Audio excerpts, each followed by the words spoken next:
Hi, everybody. This is Laureen Quick, and I want to welcome you back to the Next Chapter CEO, where we talk real strategy and soul-centered growth for women over 50 building businesses that matter. Today's episode is all about using your voice, literally. If you've been told you're such a good listener or I love talking to you, guess what? That might just be your secret marketing weapon. What if your natural ability to connect, to ask good questions, and to show up with curiosity was actually your most powerful business tool?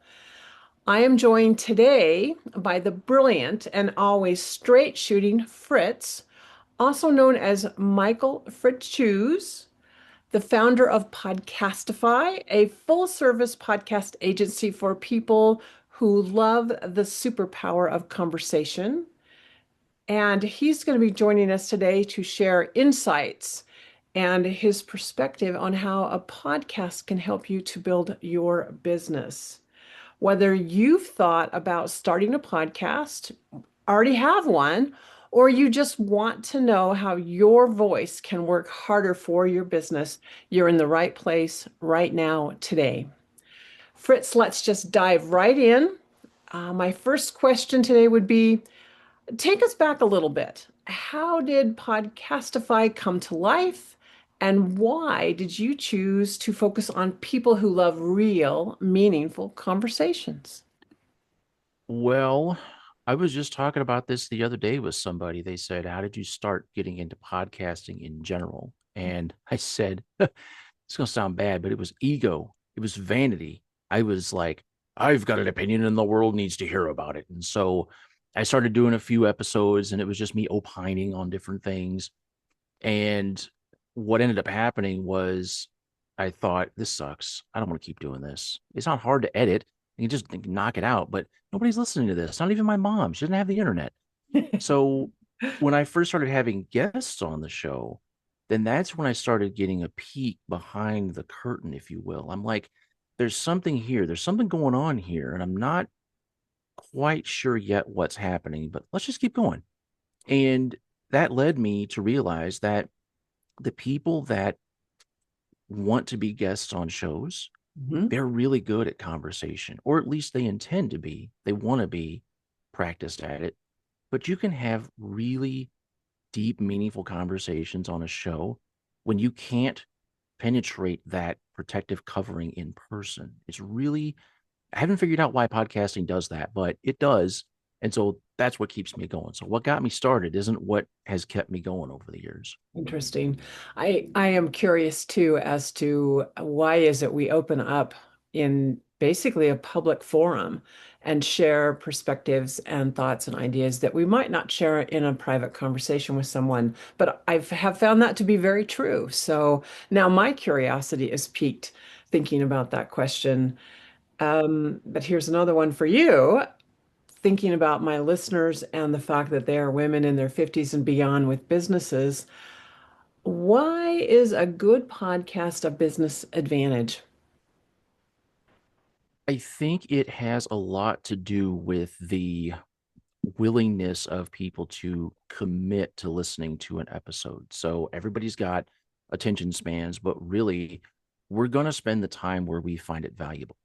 And if you have, let's say, a 30 or a 60-minute show and somebody is listening to it, they're telling you, hey, I'm making a buying decision. I'm saying I'm going to spend my time, which is a non renewable resource. We're never going to get it back. It's not like money that replenishes, but I'm investing this time with you because I see what you're saying and talking about as valuable. That's good market research. And if you're putting things out that attract the very people that you want to do business with, what a huge advantage.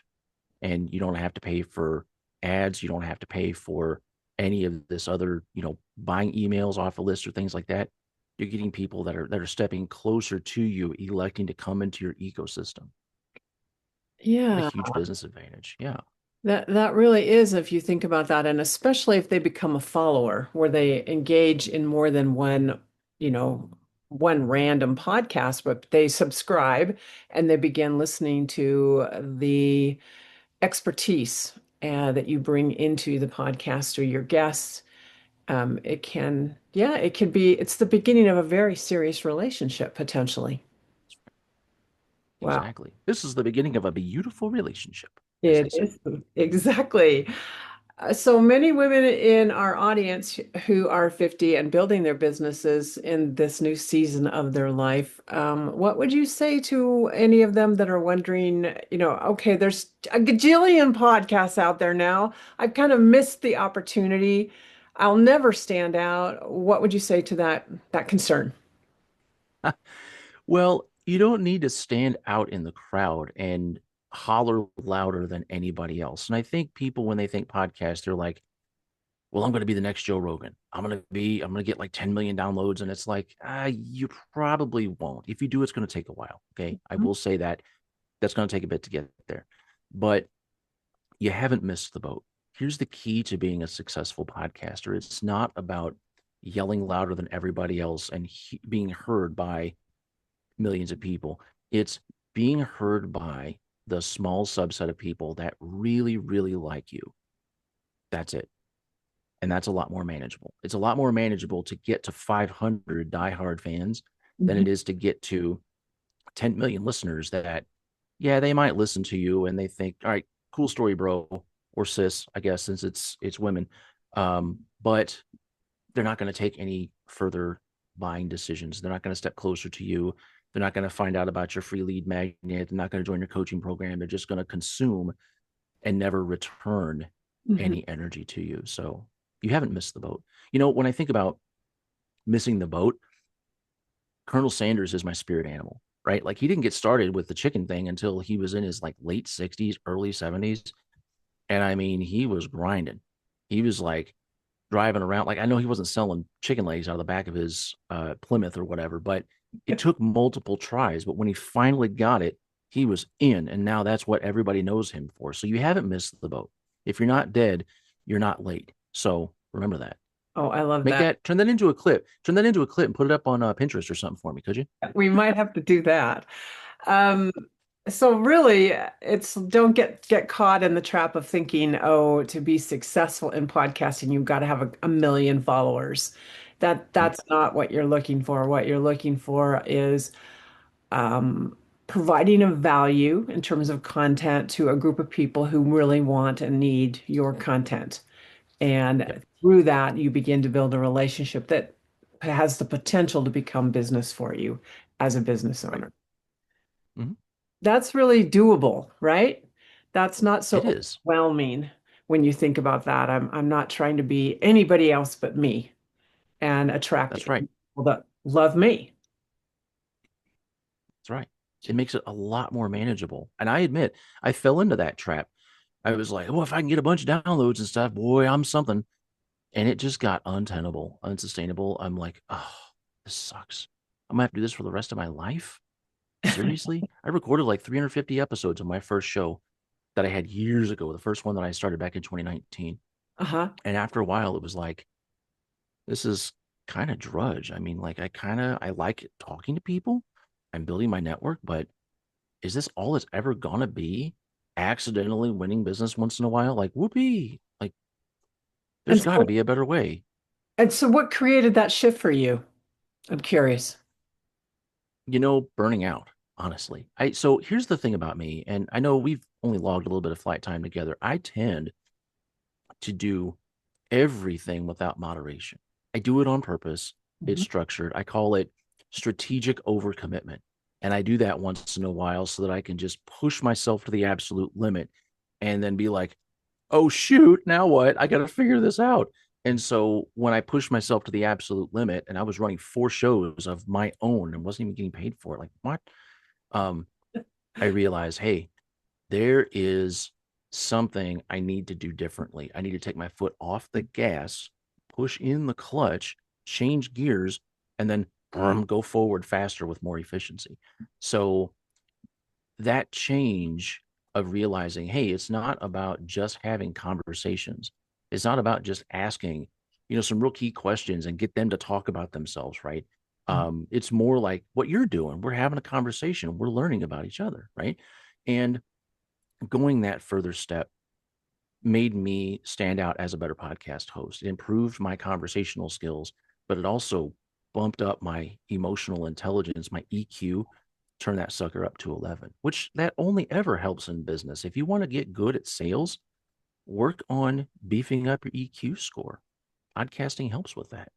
But I never would have figured that out if I just wasn't like going through life like I'm running with scissors, like my hair and my butt's on fire. It's like, hey, Well, that's a strategic great overcommitment, not for the faint of heart. I'm one of those people too. It's like I go full speed whenever I say Yes. yes to, man, I am slamming it. And then, like Love you it. said, we pull back and we go, okay, this was my learning moments, right? This was the Yeah. window where I took in a whole lot of stuff and I learned a whole lot of lessons. And to save my listeners from doing that, that's what this podcast is really all about. Think about it, be intentional. Don't be afraid to go ahead and go full speed if that's what you want to do, but also you don't have to jump in and get completely soaking wet from the very beginning and have four shows going on at the same time and being a guest on every podcast that asks you. You can take it at a little slower pace, more thoughtful pace, but then the whole message really is just do it. Just get going. Just do it. Mm-hmm. And the other thing I loved about what you said was because I learn every podcast I've ever recorded, I get to learn stuff. That's one of the reasons I love doing these, is because I get to meet people like you who are experts in their fields and basically pick their brain. And then I get to Yeah. learn all about things that are important to me as a business person or even as a person in this world. So there's just so many wins to having a podcast. Yeah. Plus, you make a lot of friends. Yeah. You do. Well, and it saves a ton on student loans. Like, oh my goodness, this is like you can learn from people and increase your network. Sign me up. I didn't really realize that until later on. I'm like, man, I'm learning from some people. This is cool. So, Well, if there was a set of myths about running a podcast, and what would you say is the biggest myth that stops people from signing up and taking this on? biggest myth is it's really a two-pronged thing. So I mentioned Joe Rogan, and people think that that's the gold standard. It's like, no, that dude built to that point. You don't have to be there out of the gate. You don't have to have a studio. You don't have to have a professional setup. Shoot, I started my first podcast in the back seat of my truck. I have a Ford F-150. Our pastor calls the studio 150. And I'm like, I like that. That's my heritage. But and side note here, there's like 17 days out of the year that the weather is actually decent enough to do a podcast out there. I'd Uh-huh. get out there in the middle of summer and I'd have an ice pack under my belly cooling me off. You can't see it, but I'm like, yeah, tell me more about that. And I'm just like, dude, I'm sweating balls over here. I hope this wraps up soon. And I gotta pee. So yeah, definitely. If you're going through menopause, that is not a good strategy to start your podcast. Find a nice air conditioned place inside. Um, but yeah, it's really the biggest myth is you have to have super duper high quality in order to be considered a success. You don't. You only need to be seen as successful in the eyes and ears of the people that are consuming your content. And the way they measure success is how deep of a relationship can I form with this person? And it's a two-way thing. So if you're actively building those awesome relationships from the ground up, or if you're using your podcast to nurture relationships that are already there, you've succeeded. You've won. Just keep succeeding and keep winning. So let's go a little deeper on that one. How do you? I mean, if you think about it, it's kind of a passive thing. Someone's just listening to us or maybe watching us. How do I, as a podcaster, or anyone listening as a podcaster, cultivate that relationship then? What makes that a relationship building opportunity? Well, I think it goes back to what you said before about the fact that you're learning from somebody. And deeper than that, more at an atomic level, is impact. Like the impact in this case is my life is going to be different because of something I know now that I didn't know 30 minutes ago. Now I'm going to do something with that information. And every time I do something with that information, every time I implement and enact a thing that I learned from Laureen, the thing that I learned from Fritz, I'm going to be thinking of them. Like, man, I'm glad I listened to that podcast a while back. And if I ever see that person in real life, I'm gonna buy them a coffee. Yeah. That's my metric. I've got a whole stack ranking of these are people I'd go bowling with. These are people I would go have a barbecue with. I'd go camping with this person, and I mean I kind of stack rank. I'd go bowling with you. Do you bowl? I I hope like maybe. bowl, actually. Yeah, I There we do. go. Yeah. See? And the other thing too is like you learn so much about the other person. Now I'm on the other side of the mic, right? Mhm. But when I'm interviewing somebody, I often tell them ahead of time, I'm like, hey, listen, I've got fat fingers and an awesome microphone. You're probably going to hear me typing like that. I'm just taking diligent notes about the person. Every little snippet. If they say something about they've got a dog, they're a mom, they're a dad, they're married, they live in St. Louis, they love coffee, they love bowling. Like I'm typing that stuff down because it may not be important right this second, Mhm. but it sure as heck is going to be important later on. And if I find out that, hey, for example, somebody I know has got a podcast and they're looking for Christian parents that want to talk about what it's like to raise kids, well, then I'm going to go through my database and I'm going to see parent Christian, line them up and say, hey, got a podcast over here. And I might have one person in mind, but when I look and cross check with my database, there might be 73 other people that fit that criteria. Well, that's 73 other people that I can further nurture the relationship with. Wow. It's so cool. I'm a nerd though. I'm a huge systems nerd as I came out of the tech sector. So I mean, that's me. But Mhm. just writing things down, the act of that helps you just reinforce that relationship and be like, I'm going to remember that about that person. Well, I'm a note taker, and I think actually hand using my pen and paper does retain information for me more as well. Mhm. But what you just said, what occurred to me as you were just speaking was you're not only developing a relationship then with your listeners as a podcaster, but also the connections you make through the people who become guests on your show. They become friends, they become colleagues, and they too may lead to referrals or other exposure that you never even, I mean, it's like networking. You never know where a connection is going to lead you. So podcasting gives you a reason to be meeting with people, connecting with people on a deeper level. Yep. And that can also help you grow your business, so to speak. Yep. You're getting it. You're picking up what I'm putting down. Oh, I'm loving it. Kind of related to that then is how do you, are there direct and it sounds to me like what we just talked about was kind of an indirect way to grow your business.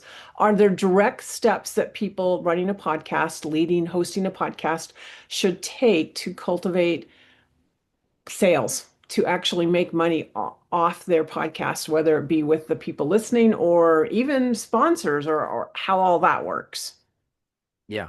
Well, I mean, sponsors are one definite way to do it. I mean, that's like a free bingo square. I think everybody's aware that if you get enough of a certain demographic listening, that some people are going to say, hey, we'll give you some money about it. Just tell the people that are listening, kind of put a bug in their ear, like a 30 or 60-second plug, talk about our business, right? That's long tail. It takes a while to get there. You have to build some momentum. It is a get toable thing. Okay.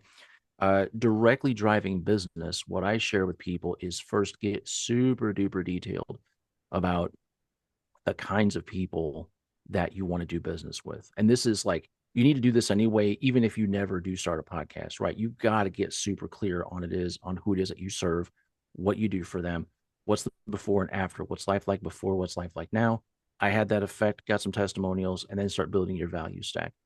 And I love building things at the free level of my value stack and then figuring out ways to upsell them into a low ticket offer. It could be a $7 thing or a $27 or $47 membership, whatever it is. Okay. But the more that you engage people and get them in at that free level, kind of goes back to what I was saying before about when somebody elects to listen to an entire episode, they're really making a buying decision. They're purchasing with their time and attention, which again, they're never going to get back. If they're coming closer into your ecosystem and they're saying, here's a particular tidbit of information that I want to learn and it's free. I'm going to give them my name and my email and maybe my phone number, and I'm going to get that value in exchange for that. That's another big buying decision. And the more of those that they do, the more that you start to accrue some information about what it is that they really want out of life. If you've got 7 lead magnets and they pick number 2 and number 5, that means something.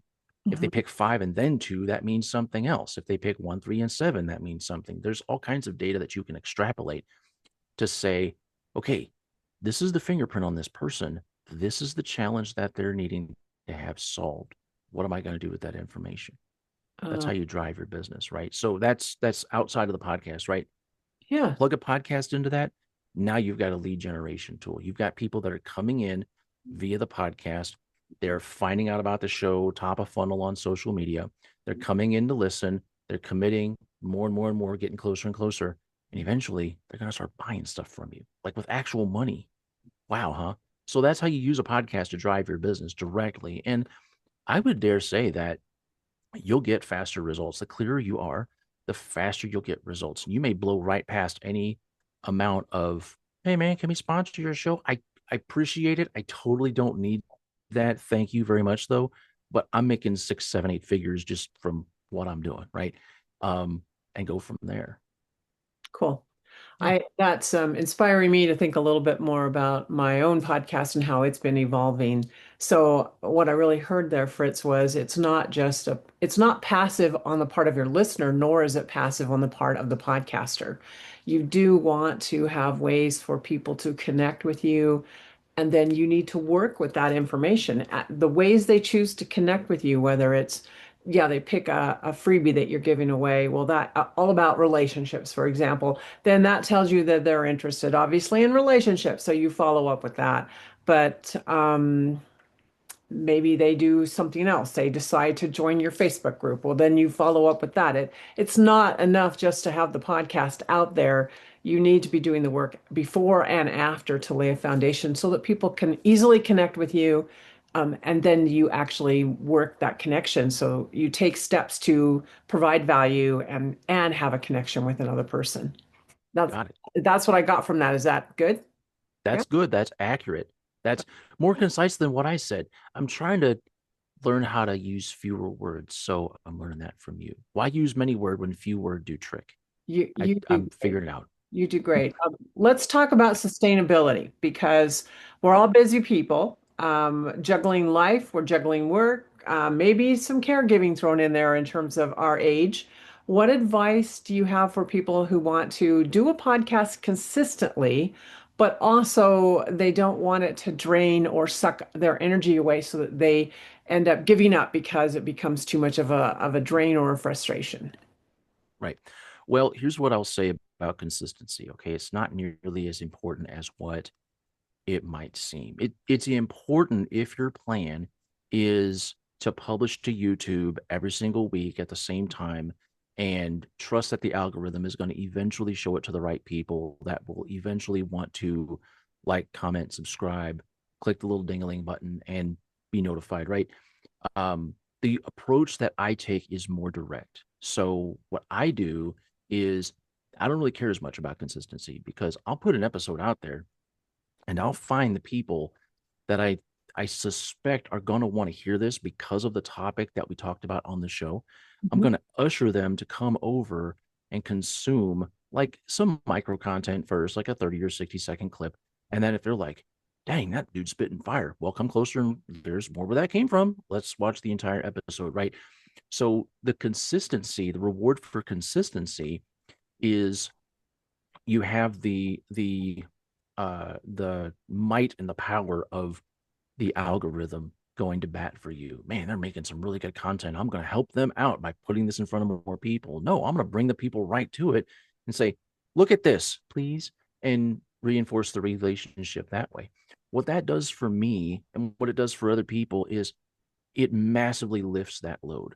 Like, can you imagine what it would be like if you had to produce an episode every single week? Like, you have to do it every single week forever.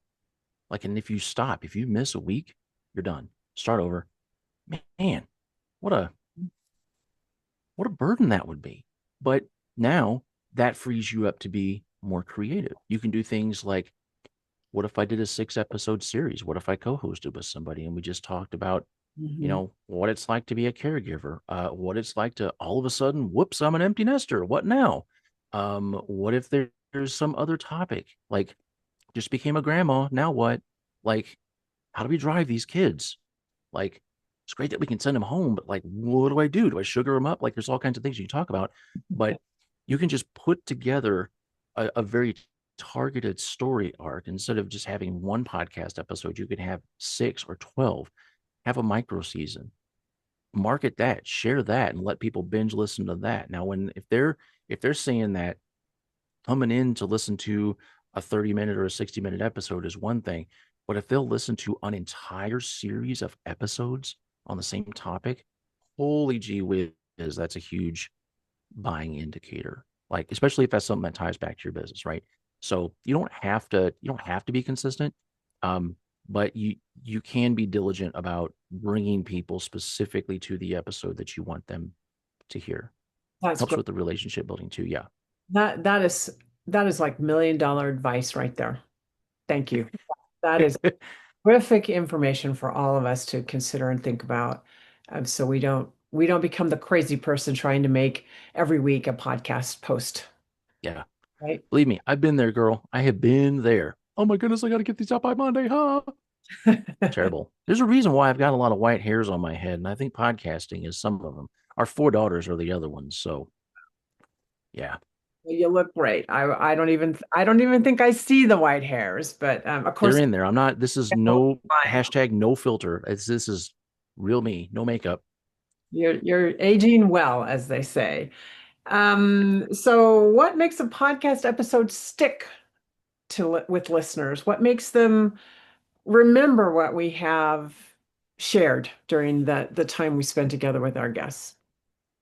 I think it has to do with a couple things. I think it has to do with their willingness to share what they learned with other people. Oh, I was just on this podcast the other day, or I heard this podcast and I heard this. I'm totally going to do that. You should do that too, right? So it's sticking in them. Okay. If they're remembering the thing that they learned and they're actually taking action with it, which that's the second thing. If they're actually applying what they learned, that's how you know it's sticking. I mean, it's kind of like if you're in school and you sit through a lecture and the guys just blah blah blah blah blah blah, blah. They sound like Charlie Brown's mom, right? That's not going to stick. You're not going to learn anything. It's like I'm listening to the words. They're not. I'm not internalizing them. Or you're reading a book and you just feel like you're rubbing your eyeballs on the page. Like, okay, there goes 20 minutes of my life I can't get back. But when you actually consume something and you're like, okay, now I've got this piece of information. I got to do something with it. Now what? And you figure out what the now what is and you apply it and you notice it's got to change in your life. Guess what? You're thinking about the place that you learned it from constantly. And if that place you learned it from happens to be your podcast, they're thinking about your show. Guess where they're probably going to go when they want to learn another new thing? Your show again. So it's that stickability. It's they're feeling that they learned something and they're applying it and they're ready for more. And so from my perspective, then as a podcaster, I want to offer really specific, or I want my guests to offer really specific things people can do, right? Mhm. We don't want to be That's abstract right. and out there in whatever it is, White Castle land, or whatever it is in the academic world they call that, right? It's not about Yeah, concepts and ideas unless you particularly are targeting academics, but for the world in general, people want practical ideas on how to use what knowledge you're sharing in their lives, and the sooner they can use it, the better. that's right. And if you can reduce it down to just one thingy, like I know people deal with, 3 bullet points, 3 topics, three, and it's like just one thingy. Okay. If anybody comes away from an episode where they have like 17 thingies that they learned, they're not going to execute on any of them. Okay. If it's that complex, have a smaller episode and just talk about that one thingy. And when they come away from that, they're like, got this. Awesome. I've got this one thingy, technical term thingy. Um, they Uh-huh. can do something with that. But if you give them a bajillion things, they're just going to be like, wow, I did that one time. I actually ended up buying like 40 pounds of Lego bricks. I used to work at a place that had like an internal Craigslist, and some lady was selling 10-pound bags of Lego. Wow. And I'm like, give me 4 of them. And it was weird because like we actually did the transaction in the parking garage downstairs. So it was like a drug deal kind of, but it's Yeah. totally okay. It's Lego. And I went home and I'm like, I'm gonna dump all these out on the table. I'm gonna sort through them, and you got to pick out all the GI Joe heads and the chewed pieces of gum. They were used. They were used. And I remember looking, and it's like, man, when I grew up with Legos, there were like 8 different blocks and 5 different colors. And by God, we were happy about it. And now it's like, man, there must be like 500 different kinds of Lego bricks. I'm not even sure some of these are compatible. I'm not even sure that's a Lego. And I would look at this sheer number of combinations, and I'm like, there's a lot of thingies here, but I don't know how to build with this. I just need the basics, the 1x4 block. Just give me, I just want to make a house, right? But if you give people too many disparate things to mess with, they're not going to take action. I haven't built anything with them. I just gave them to the girls, shove them in a Tupperware tub, and be like, have fun. They're Uh-huh. just using the basic bricks too. So It, simple it thingies. it's sad. I feel that way in the grocery store when I walk down the aisle where all the soft drinks are. It's like, okay, Oh my there's just too goodness. many choices here. I'm overwhelmed. I think I'll just get a bottle of Oh, water. girl, don't even get me started on M&Ms. That drives me absolutely bonkers. I'm like, yeah, it's the illusion of choice, right? It's like, yeah, you got 78 different kinds of M&Ms. You got ones with caramel, some with coconut, some with pretzels, some with all three, dark chocolate, white chocolate. I'm like, I remember when they had a vote and they picked the blue M&M. I voted for purple. Do you remember that? They Uh-huh. had they voted. I didn't get that's my first that was my first inclination that democracy doesn't work because I didn't get purple. I wanted purple. I don't want blue. And it's like, wow, that's like a woo woo. It's like you got regular and you got peanut. Those are your options. Now they got, oh my goodness. Seriously, that could be a rat hole. I don't want to make a rat hole on your show, but yes, Too many just the choices the sometimes. Keep it simple. sheer, Simple. yeah, sheer number of combinations. So, from a business perspective, they also say that you can repurpose your content from blogs or podcasts. How would you do that? What's some ways that might actually be fun that you could do? Oh, this is one of my favorite topics. I'm gonna geek out. So, with the advent of AI, there are a lot of cool tools out there. My favorite tool, the best in class that I've ever messed with, is called Opus Clips. Okay. And this is going to sound like a commercial. I promise it's not. I'm not on their payroll. It's just freaking amazing. I love Opus Clips because what I can do is I can take a video podcast. Like you could take this video. Actually, send me this. I'll do this for you and just to demonstrate. But for the folks at home watching this, you take a podcast video and you plug it into Opus and it goes through first and it transcribes the conversation. And then it looks through there with AI and says, based on what they're talking about, here are what I think are the really impactful parts. And it'll rank them from best to, you could use it if you want to, but I wouldn't. Okay. So it'll rank it from like 100 down to 50 or something like that. And then you pick the top scoring ones and you say, okay, I want a 30-second clip. I want the captions to look like this. I want you to put this B roll footage in there. You can put this music in the background. You can do all kinds of cool stuff with it. And then you take that and you put that out on social media with a nice little blurb because you want to meet people where they are. And this is a trap that I fell into years ago. I'm like, hey, I just launched a new podcast episode.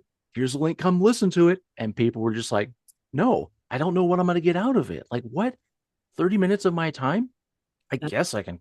I really like the guy, but most people would say no to that. But if you meet them where they are and give them a small sample of the full meal and you say, hey, here's a little bit about what we talked about.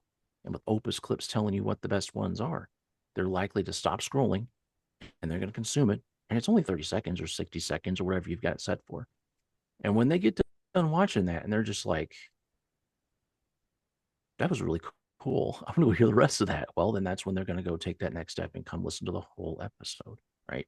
But we live in an age where people don't have time to listen to every single podcast episode that would benefit them, but Right. they'll have time to watch a little something. But that's just one way of repurposing. I think you hit the nail on the head. Everybody's got what I would consider a love language for how they consume data. And this is going to sound funny. I don't actually listen to podcasts all that much. I'll guest on them. I don't even listen to the ones that I record. It's like, well, I don't need to. I was there for the whole thing. I was present. I heard it, because I was involved. But podcasts aren't my preferred way of consuming content. If I'm going to learn, it's going to be short form content. It's going to be webinars. It's going to be group things like panels, stuff like that. That's how I learn stuff. But I don't learn stuff from podcasts. And I know that the people I want to reach sometimes don't learn stuff from podcasts. So repurposing it helps meet them where they are, helps get that information to them in a way that they can consume. And then they can decide it's worth it for me to come closer and listen to that longer form content. Interesting. So Yeah. do you also recommend publishing the script to the podcast for people to read instead of listen to? I I do for that reason because some people want to read it. I don't for the purposes of boosting your SEO. I feel like that's a hack. I feel like that's kind of, yeah, that's something you can do, but it's almost like back in the Wild West days of the internet, back in the 90s, where you can just like, if you got a white page or whatever, you can just like plug in tons of text at the very bottom in white text, and it's like, oh, we're gonna get our SEO score because we're talking about all the stuff at the bottom. It's like Right. that doesn't really work. It's like if it people focus on search engine optimization so that they can be found, but it's almost like trying to be consistent for the sake of, okay, I eventually want the algorithm to show my stuff to more people. It's like just make the thing and guide the people that would get a lot out of it, manually send them over there. You don't need that, right? So that would be the only reason I would say to transcribe it and put it up on a website, is because some people process text information better. I wouldn't do it just for the sake of, hey, we're talking about this, I want to have people come that are searching for this. Nah, I wouldn't worry about it. So perfect. Um, Tell us, if you can, a story from one of your clients that has been very successful. Give us a story about their Sure success. thing. Good.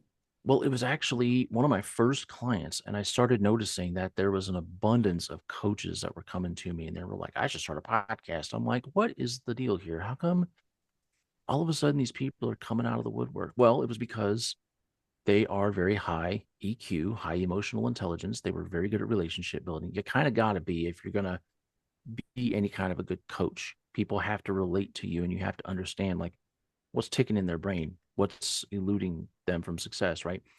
And one of the first clients I had, one of the first people he had on his show became a client. It worked so fast that I was like, wow. I mean, that was the intent. That's what I wanted to have happen.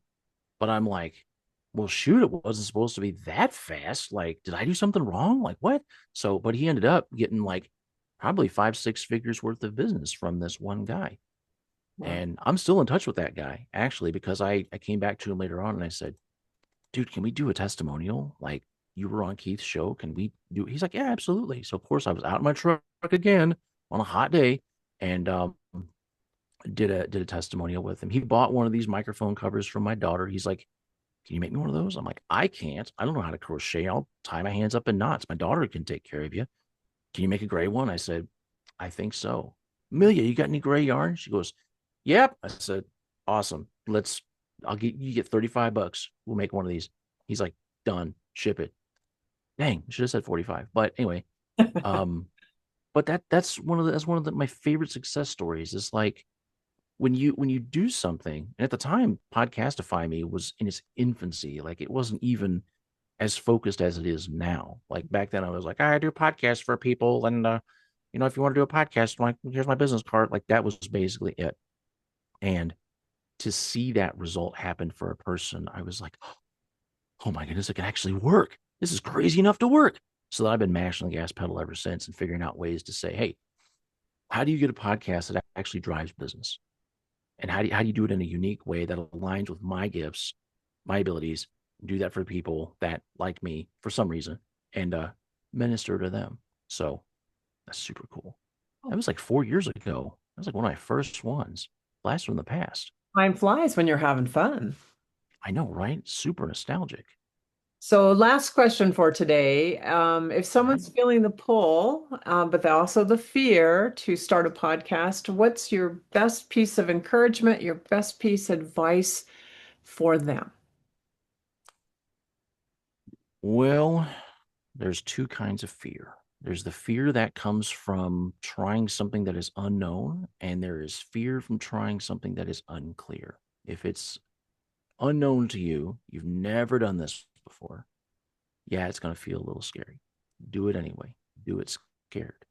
If you're feeling the fear because it's unclear, if you're not clear on, hey, I'm going to spend this time and I'm not quite sure how to get to the actual result that I'm hoping to get, don't start. Do not start yet. That lack of clarity will make you spend a lot of extra time, more time than what's necessary. And I'm all about doing things the hard way. Don't get me wrong. I love doing it, but I'm also 44. If you're watching this, let's be honest, you may not have a lot of extra, tons and tons of free time. It's good to be strategic, right? So take a step back, figure out who is my ideal client profile? Why is it that I want to work with them? Or why do they gravitate toward me? What's the pattern? What are my offers? What's my free layer? What's my low ticket, my mid ticket, my high ticket? What's the tippy top of the iceberg? What is the big honking thing that I eventually want to sell to people? And determine ways to get people into your ecosystem first and then upsell through the tiers, develop the relationships, make them deeper. When you have mastered that, that makes it a lot easier for you to finally start the podcast. But get the clarity. Get the clarity. You can run through walls if you've got clarity. If you know exactly where the heck you're going, ain't nothing going to get in your way. It's like Juggernaut on the X-Men, just blam, blam. You can't stop them, you know? Um, Once you've got that clarity, run forward. You've got my blessing. You probably got Laureen's blessing too. Oh, Get the definitely. clarity first. Yeah. But then after that, it's like, yeah, it's a little bit scary. I've never recorded a podcast. There's a first time for everything. Just jumping into it. Get the clarity first. Perfect. So lay that foundation and then move forward from there with a little bit of intention and some thought in the process. Yep. And I am assuming, Perfect. Fritz, you would be someone that they could reach out to for some help with that once they're ready for that podcast as well, right? Oh, yeah, totally. I hadn't thought of that. Uh-huh. Yeah. I'm kidding. We talked about this before. She's like, at the end, you're going to have to make sure that you tell them how to find you. So, yes, I would love to talk about this. There's a couple ways that we can go about it. I mean, if you come to the website, podcastify.me, there's tons of pink buttons. There's probably 7 of them. That's like, see if we're a fit. We'll have a podcast clarity call. We'll have a breakthrough chat. It's like 30 or 60 minutes, depending on what you pick.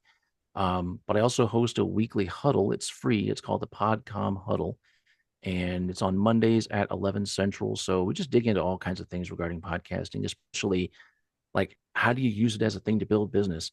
How do you repurpose content? Like all of the topics we talked about, I go deep and talk about it at length. And actually, in a couple of weeks, I've got a guy who's a community member. He's going to be talking about Substack. He's figured out how to like be a power user. So you might want to get in on that. I I, didn't even know Substack. Yeah, I didn't know Substack had the ability to like do like on-demand videos and stuff. And I'm like, what? I thought it was just a newsletter. He's like, oh no, no, it's not a newsletter. Just he's like, it does that, but it does so much more. it's I'm quite paraphrasing. He doesn't talk like that, but I yeah, think it's been quite an evolving platform and becoming more and more powerful. So yeah, I'm excited to hear about that as well. I just want to yeah. say in closing then today, thank you so much, Fritz, for bringing your insight and your humor and your straight up brilliance to today's conversation. What I loved about this conversation is that it reminded me, and I hope my listeners, that our voice isn't just how we speak, but it's also how we lead, how we connect, and how we grow. If this episode, dear listener, sparked something in you, don't keep it to yourself. Share it with a friend or a fellow entrepreneur who's ready to step into a bolder version of their business. And if you haven't yet, be sure to follow the Next Chapter CEO so you never miss an episode of things that will spark your journey. You will also find ways to connect with Fritz and learn more about Podcastify in the show notes. So check those out. And my friends, until next time, keep trusting your voice, keep leading from the inside out, and building a business that is aligned with who you truly are. Thank you, everybody, for participating today.